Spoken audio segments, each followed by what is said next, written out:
నమస్తే, welcome to our channel. నేను Padmini. So ఈ రోజు మనతో పాటు ప్రముఖ ఆధ్యాత్మికవేత్త, ప్రముఖ న్యూమరాలజిస్ట్, ఆస్ట్రాలజర్ తనిష్క మేడం ఉన్నారు. మాట్లాడదాం. నమస్తే మేడం. నమస్తే అమ్మా. హెల్త్ ఇష్యూస్ తో బాధపడే వాళ్ళ సంఖ్య ఇవాళ రేపు మనం చూసుకుంటే అధికంగానే ఉంది. అందుకు నిదర్శనం ఏమిటి అంటే కిటకిటలాడేటటువంటి హాస్పిటల్స్. ఎప్పుడు చూసినా హాస్పిటల్ ఏమంటే తిరుగుతూనే ఉంటున్నారు. అంటే గ్రాంటెడ్ గా మనం హెల్త్ ని కనుక తీసుకుంటే ఒక్కసారి హెల్త్ పాడవడం మొదలు పెట్టిందంటే అప్పుడు తెలుస్తుంది హెల్త్ అనేది ఎంత ఇంపార్టెంట్. అంతవరకు తెలియదు, అంతవరకు తెలీదు. నిజంగా దేవుడు మనకి ఆరోగ్యం ఇచ్చాడు అని అంటే ఆయన చాలా కరుణతో ఉన్నాడని మనం అనుకోవాలి కదండి. ఒక్కసారి హెల్త్ పోయింది అంటే ఇంకంతే. అమ్మో, ఎవరికి హెల్త్ ఇష్యూస్ మాత్రం రాకూడదు. మరి ఆల్రెడీ వచ్చేసేయండి, హెల్త్ ఇష్యూస్ తోనే బాధపడుతున్నాం ఒకదాని తర్వాత ఒకటి. అసలు లేకపోతే ఒకటే కొన్ని ఏళ్ల తరబడి మాకు సమస్యగా ఉంది. ఇప్పుడు స్కిన్ డిజీజ్ అయితే కొన్ని ఏళ్ళు ఉంటాయి, నేను అనుభవించాను కాబట్టి నేను దాని గురించి ప్రస్తావిస్తున్నాను. సో ప్రత్యేకించి హెల్త్ ఇష్యూస్ ఏవైనా కూడా అండ్ ప్రత్యేకించి స్కిన్ కి సంబంధించినటువంటి ఇబ్బందుల నుంచి బయటపడాలి అంటే ఏం చేయాల్సి ఉంటుంది? ఇప్పుడు స్కిన్ అనేటప్పుడు దానికి సంబంధించింది జనరల్ గా జాతక రీతిగా రాహు, శని, కేతు ఈ 3 గ్రహాలే ఉంటుంది స్కిన్ వాళ్ళే. అవును, మేజర్ గా వాళ్ళే. అప్పుడు వీళ్ళు ఏంటంటే జాతకంలో శని మాంది గ్రహం అయితేనో లేదు రాహు కేతులు వచ్చి మాందితో ఉంటాను వాళ్ళకి స్కిన్ సంబంధించిన డిసీజ్ వస్తుంది. అయితే దీనికి మనం ఎట్లా చేయాలి ఏంది? ఇప్పుడు ఇంతకుముందు కూడా నా క్లయింట్లు ఫాలో అయిన మన దగ్గర రెమెడీస్ ఇచ్చాము. వాళ్ళకి అసలు ఏంటంటే ఇప్పుడు మనం స్కిన్ సంబంధించింది అంటే మనం ఏమంటారు పాండు రోగం అంటారు చూడండి, అట్లా ఉంటాయి కదా. సో అట్లా ఉన్న వాళ్ళకి కూడా మనం అసలు రెమెడీస్ ఇచ్చాము. సాల్వ్ అయిపోయింది, అది కూడా సాల్వ్ అయిపోయింది. అసలు అది అసలు వాళ్ళ ఫొటోస్ కూడా పంపించారు మనకు, బిఫోర్ ఆఫ్టర్ అట్లానే.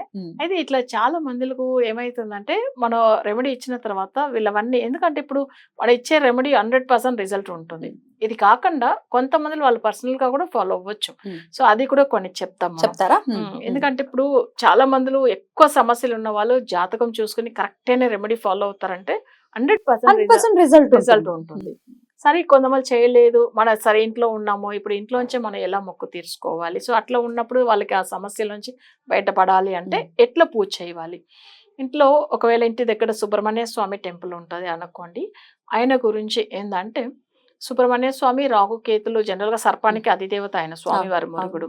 సో అక్కడ టెంపుల్ ఉన్నప్పుడు మన ఇంట్లో కోరిక ఏది, ఇప్పుడు వాళ్ళకి ఏంది ప్రాబ్లం ఉంది, స్కిన్ సంబంధించింది, అసలు దేవుడి దగ్గర ఇంట్లో మొక్కోవాలి. మొక్కున్న తర్వాత పెప్పర్ ఉంది చూడండి, బ్లాక్ పెప్పర్, అది కొన్ని మిరియాలు అవి తీసుకుని ఒక ప్లేట్ లో పెట్టుకోవాలి. ఎన్ని తీసుకోమంటారు అంటే లెక్కని లేదు, జస్ట్ ఒక్క చేతిలో కొన్ని తీసి ఒక ప్లేట్ లో పెట్టేసుకోండి. నెక్స్ట్ వచ్చి కల్లుపు, ఇవి 2 కూడా తీసుకొని పెట్టేసుకొని ఒక క్లాత్ ఒకటి తీసుకోండి. ఒక క్లాత్ అంటే అది ఏ కలర్ క్లాత్ అయినా ఉండొచ్చు, దేనికి పర్టికులర్ గా ఇట్లా మాక్సిమం వైట్ క్లాత్ అయితే కామన్, అది తప్పేం లేదు. తీసుకొని దాంట్లో పెట్టేసుకొని పక్కన ఏదన్నా అంటే మనం సుబ్రహ్మణ్య స్వామి టెంపుల్ ఉంటే అక్కడ మన బలిపీఠంని ఉంటది. బలిపీఠం అంటే ఆ గజస్తంభం ఉంది కదా, దాని ముందుకు అన్నమాట. అక్కడ వెళ్ళి అవి తీసుకెళ్లి ఆ గజస్తంభం ముందుగా ఒక బలిపీఠం ఒక చిన్న ఇదిలాగా ఉంది, దాని మీద పెట్టారు. వాళ్ళు ఫుడ్ అది పెడుతుంటారు, అంటే అన్నం పెడుతూ ఉంటారు. అందుకని కొన్ని మన తీసుకెళ్లే మిరియాలు కానీ పెద్ద కళ్ళు ఉప్పు కానీ, కల్లుప్పుతో పెట్టాలి, పెద్ద ఉప్పు. సో అవి తీసుకెళ్లి అక్కడ పెట్టాలి. పెట్టేసి ఏ రోజున? అది మాక్సిమం మంగళవారం తర్వాత రాహుకాలంలోనే పెట్టవచ్చు. ప్రతిరోజు రాహుకాలం ఉంటుంది, ఆ రాహుకాలంలోనే వెళ్ళి పెట్టవచ్చు. అయితే వీళ్ళు కోరిక ఏదైనా ఇప్పుడు మంగళవారం ఈ మంగళవారం పెట్టారంటే నేను ఇన్ని మంగళవారం తీసుకెళ్లి పెడతాను స్వామి, నాకు అసలు ఈ సమస్యల నుంచి బయట తీసుకురా అని చెప్పి మనం కోరుకోవాలి. ఎందుకంటే స్కిన్ సంబంధించింది కొంచెం టైం పడుతుంది కదా. జనరల్ గా ఏంటంటే స్వామి వారి దగ్గర ఇప్పుడు ఈ మంగళవారం పెట్టాము, ఇట్లా 9 మంగళవారం పెడతాము, లేకపోతే 9 రోజులు కంటిన్యూగా పెడతామని మొక్కోవచ్చు. సో అలా మొక్కుని వాళ్ళు ఒకవేళ మధ్యలో పీరియడ్స్ టైం వస్తుంది అనుకోండి, ఆ మంగళవారం ఆపి నెక్స్ట్ మంగళవారం పెట్టవచ్చు. సో కానీ టైమింగ్ వాళ్ళు 9 మొక్కుతారంటే 9 మంగళవారము. సో అలా మొక్కేసుకుని కొన్ని తీసుకెళ్లి అక్కడ పెట్టేసి రావాలి. ఇలా పెట్టేసి స్వామి వారిని 9 ప్రదక్షిణం చేసుకుని అక్కడ దాని తర్వాత గట్టిగా కోరుకుని రావాలి, ఆ సమస్యల నుంచి మేము బయటపడాలి. ఇది చాలా మంది తమిళనాడులో కూడా కొన్ని సుబ్రహ్మణ్య స్వామి టెంపుల్ లో పెడతారు, మీరు కూడా చూసి ఉండొచ్చు. బలిపీఠం దగ్గర మిరియాలు కల్లు ఉప్పు ఉంటది. అమ్మవారి టెంపుల్స్ లో కూడా చూసాను, చాలా టెంపుల్ లో చూసాను అలా పెడుతున్నారు. బట్ అది ఎందుకని చాలా మంది తెలియదు. అయితే ఇది ఎందుకంటే కల్లుప్పు మిరియాలు మన శరీరానికి కూడా చాలా అవసరమైంది. మనకు కూడా చూడండి కరెక్ట్ అయిన ఉప్పు మన బాడీలో చేర్చుకుంటేనే మంచిది. అవును. అది కూడా స్కిన్ సంబంధించింది వస్తుంది. మ్మ్. మిరియాల కారం. మ్మ్. సో ఆ కారం కూడా ఎంత అవసరమో అంత అవసరం మ్మ్. మనకు మ్మ్. మన ఫుడ్ లో తప్పకుండా తీసుకోవాలి. తీసుకోవాలి. సో అది ఏంటంటే మనం మిర్చి పౌడర్ కంటే మిరియాలది పౌడర్ చాలా అవును. మంచిది అన్నమాట అవును. బాడీ. అట్లా ఆ రకంగా కూడా అది అప్పట్లో చెప్పెట్టారు. మ్మ్. సో అది దేవుడికి సమర్పించడం వల్ల అది అక్కడ పెట్టేసి మనం మొక్కుని రావడం వల్ల అది ఏం పెద్ద ఖర్చు ఏం లేవు కదా. ఏముంది దానికి? ఏముంటుంది మన చెప్పండి. నమ్మకమే అసలు సిసలు ఖర్చు. అంతే. అది పెట్టేసి చేసుకుని రావాలి. ఇది వాళ్ళు ఎవరైతే వాళ్ళ దగ్గర టెంపుల్ ఉంది వీలైతుంది చేయవచ్చామంటే చేయండి. ఒకవేళ అట్లానే మాకు తొందరగా రెమెడీ కావాలి అనే వాళ్ళు జాతకం చూసి ఫుల్ అనలైజ్ చేసి దాని ప్రకారం మనం రెమెడీ చేయవచ్చు. రైట్. అయితే ఈ రాహుకేతువులు కాకుండా ఇప్పుడు మీరు అన్నట్టుగా అనాలిసిస్ గురించి ఒకసారి ఆస్ట్రాలజీ గురించి మాట్లాడుకుంటే రాహుకేతువులు మేజర్ గా రాహుకేతు శని మేజర్ రోల్ ని ప్లే చేస్తాడు అంటున్నారు. ఇవి మీరు అన్నట్టుగా ఆ ప్లేస్మెంట్స్ కాకుండా వేరే ప్లేస్మెంట్స్ లో ఉన్నాయండి, అయినా మాకు స్కిన్ ప్రాబ్లం వచ్చింది అని అంటే మరి ఎలా చూస్తారు మీరు? ఇప్పుడు అది ఎందుకు వస్తుంది? ఇప్పుడు ఫర్ ఎగ్జాంపుల్ ఇప్పుడు వాళ్ళ జాతకంలో మేష లగ్నంలో పుట్టారు. 6వ స్థానం ఏంటంటే వాళ్ళకి శరీరము అంటే ఆరోగ్యం గురించి కదా. అవును.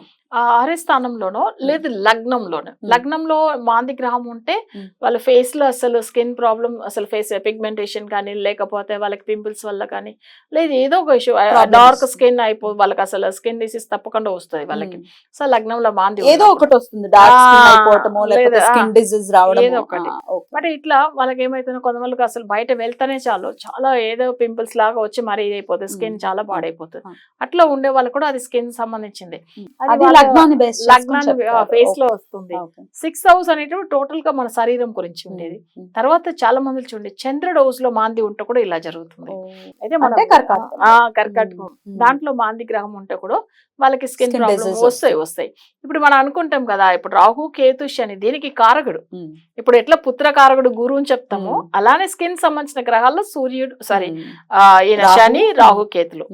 కానీ ఇక్కడ మనకేమైతుంది జాతక రీతిగా అనలైజ్ చేసి చేయాలని ఎందుకు చెప్తున్నాం అంటే కరెక్ట్ గా మనకు కనిపెట్టవచ్చు వీళ్ళకి సమస్య ఉందా లేదా, ఏ గ్రహానికి వశీకరణ పూజలు చేయాలి. ఇప్పుడు మాంది కంటే నార్మల్ గా ఎంతో వెళ్తూ కూడా ఎంతో మంది పూజ చేస్తున్నారు, సెట్ అవ్వదు.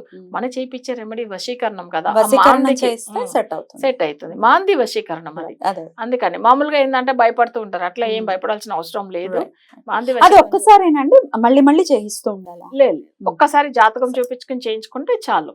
అయితే అది రానివ్వకుండా కొన్ని మెటీరియల్ వాళ్ళు ఇస్తారు కదా, సో మనం చేపించి పంపిస్తాం చూడు. ఆ మెటీరియల్ ఏంటంటే వాళ్ళ ఫ్యూచర్ లో సమస్య రాకుండా ఉండేదానికి వాళ్ళు పంపిస్తారు. దాన్ని ఎప్పుడైనా రిపీట్ చేసుకోవచ్చు, పూజ చేసుకోవాలి, ఉంటుంది అంతే. అది ఎందుకంటే వాళ్ళకి ఫ్యూచర్ లో కూడా అవసరం పడుతుంది అనే దానివల్ల పంపిస్తారు వాళ్ళు పూజలు చేసి. రైట్. మరి ఇట్లాంటి ప్రత్యేకించి స్కిన్ కి సంబంధించిన ఇబ్బందులతో కానీ లేకపోతే ఇంకేమైనా దీర్ఘకాలికమైనటువంటి ఆరోగ్య సమస్యలతో మీరు బాధపడుతున్నారు, బయటపడలేకపోతున్నాం, ఎన్నో డాక్టర్స్ కి చూపించేసాము కానీ ఏమిటి రిజల్ట్ లేదు అని అనుకుంటే ఒక్కసారి మేడం ని కన్సల్ట్ చేసేటటువంటి ప్రయత్నం చేయండి. సమస్యల నుంచి బయటపడి హ్యాపీ లైఫ్ ని లీడ్ చేయండి. ఇవాళ కూడా క్లయింట్ మీరు మాట్లాడారు కదా, 2007 నుంచి 7 నుంచి మైగ్రెయిన్ అని బ్యాక్ పెయిన్ అని సఫర్ అవుతున్న అమ్మాయి, PCOD 6 months పీరియడ్స్ రాకపోవడం ఏంటండి, నేనైతే చాలా షాక్ అయ్యాను. ఆ అమ్మాయి ఇప్పుడు ఈ రోజు ఎంత హ్యాపీగా మాట్లాడింది, నాకు నిజంగా ఇట్ మేడ్ మై డే. ఎందుకంటే మీ వీడియోస్ చూసి మీ మాట విని నేను మేడం ని కన్సల్ట్ చేశాను అన్న మాట నాకు చాలా సంతృప్తి. నిజం, అదే నా దగ్గర కూడా చెప్పినప్పుడు నేను రెట్టివి పత్ని గారు చెప్పినప్పుడు సరే ఒక్కసారి ట్రై చేస్తాము, అవి నిజంగా అంటే మాటల్లో అర్థమవుతుంది కదా, మీరు ఏదో ఒట్టిగా చెప్తున్నారా నిజంగా చెప్తున్నారని వాళ్ళ జనులకు అర్థమవుతుంది కాబట్టి. సో అప్పుడు నేను తీసుకున్నా అని చెప్పారు. ఈ రోజు కూడా అదే మాట, చాలా సంతోషం అనిపించింది. స్కిన్ సమస్యలతో బాధపడే వాళ్ళకి మాత్రమే తెలుస్తుంది ఆ పెయిన్ ఎలా ఉంటుంది, నాకు తెలుసు ఆ బాధ ఎలా ఉంటుందో.